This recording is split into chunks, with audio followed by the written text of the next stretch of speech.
मध्य Asia के तपते मैदानों के बीच एक युवा राजकुमार का उदय हुआ, जो शाही खून और अथक महत्वाकांक्षा के साथ पैदा हुआ था। वह जहीरुद्दीन मोहम्मद थे, लेकिन इतिहास उन्हें बाबर के रूप में याद रखेगा, जो सबसे शानदार राजवंशों में से एक, मुगल साम्राज्य का संस्थापक था। बाबर का जन्म 1483 में फरगाना घाटी में हुआ था, जो आधुनिक उज़्बेकिस्तान है।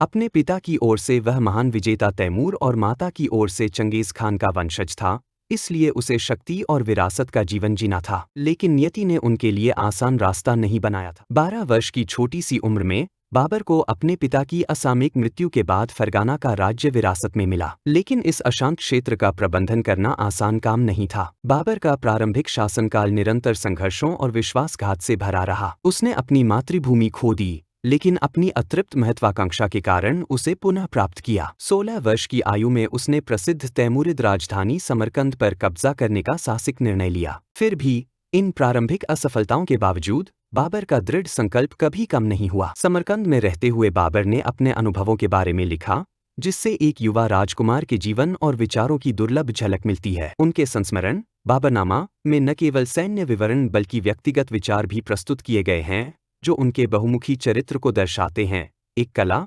कविता और रणनीति के धनी व्यक्ति। सन 1526 में 43 वर्ष की आयु में बाबर को अपनी सबसे कठिन चुनौती, पानीपत के युद्ध का सामना करना पड़ा। जीवन भर के परीक्षणों से प्रेरित रणनीति और दृढ़ संकल्प से लैस बाबर की सेनाओं ने इब्राहिम लोदी की बहुत बड़ी सेना का सामना किया। घुड़सवार सेना और तोपखाने के चतुर उपयोग के माध्यम से बाबर ने एक महत्वपूर्ण जीत हासिल की, जिससे भारत में मुगल साम्राज्य की नींव रखी गई। अपने योद्धा हृदय के बावजूद बाबर एक ऐसा शासक था जो जीवन की बेहतर चीजों की सराहना करता था।